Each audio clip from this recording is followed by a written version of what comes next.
तो हनुमान जी के गो जयकारी पहले होई और तब गीत होई। मारो तनी हनुमान जी के जयकारी।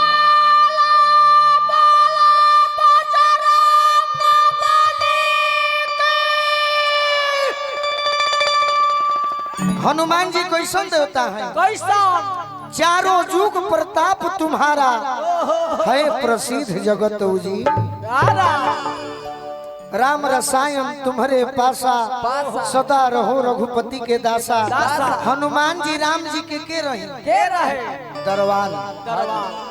आज अगर के मालिक बन जाई हनुमान जी दरबान के काम करी हैं, हम ही मालिक बनी तारे के दरबान बना दिया तो दरबाने चाहिए तो मालिक से भेंट करा सकता फिरोज भैया।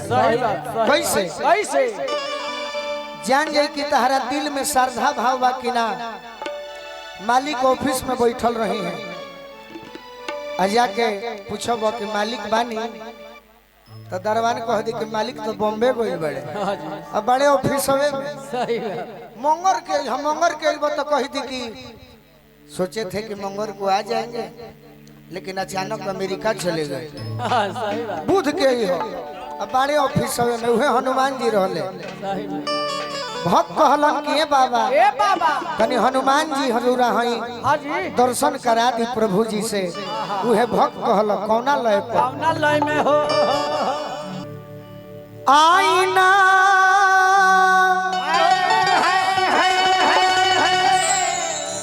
वही रहता है चेहरे बदल जाते हैं। एगो भक्त हनुमान जी से कहलो कि खास दास हो करुणा निधान के कि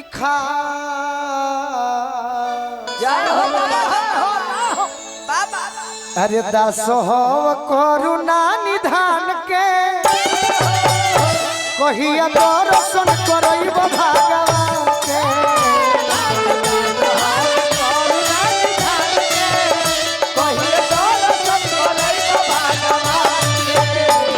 सदा सहो करुणा निधान के कबल दर्शन करब भगवान के।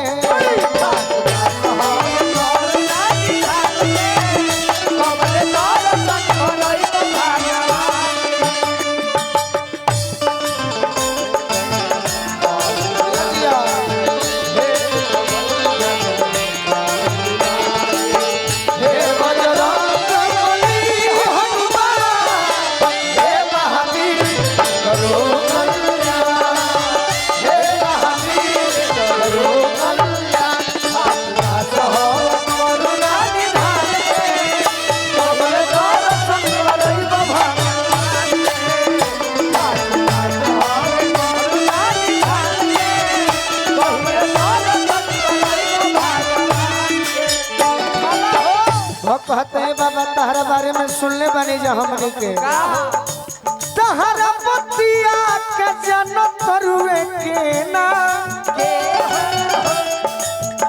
धावल गिर लेके अइलो जैसे के ना।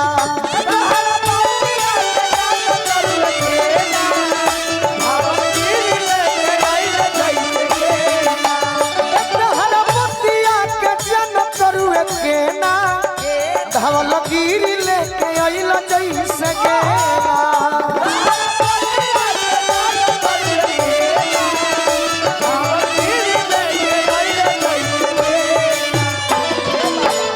ये बाबा ये हनुमान जी तहर बिना नहीं खे गोलुओ के मान के तहर बिना नहीं खे गोलुओ के मान के। ये हमार दूगो भैया कुर्रे के मान के तो कबले दर्शन करब भगवान के। करुणा निधान के कहिया दर्शन करब भगवान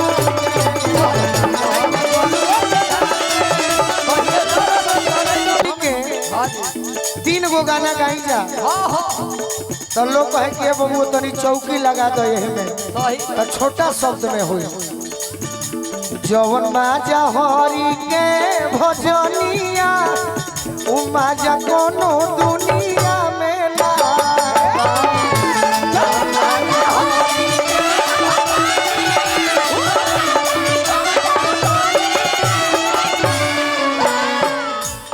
माजा सोल हुआ न समधी माजा ससुरारी में मजा बा मजा में तो मजा बात गाड़ी में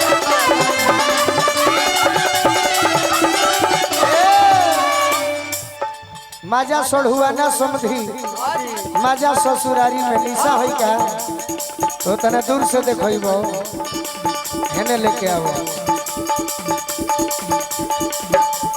इहो बेचारी का करो एक ना विदेश में प्रोग्राम मिल जाता कि हमने के भूला गई दिया निशा हमार बड़ भैया टिंकू पधे आइल बड़े आज ना तो कल तू हमारे हो खबू प्रोग्राम में करके स्वागत बा प्रोग्राम में मजा सोड़ हुआ ना वही चॉकलेटी से बात कर अरे मजा ससुरारी में मजा बा मजा में तो मजा बात गारी में अरे मजा बा मजा में तो मजा बात गारी में नौजवान भाई से आग्रह करो ये बात हम अपनों पर ले ले बनी जवन प्यार दे दी में हरिया जवन सुखावा दे दी में हरिया उमा हो हीरोइनिया में ना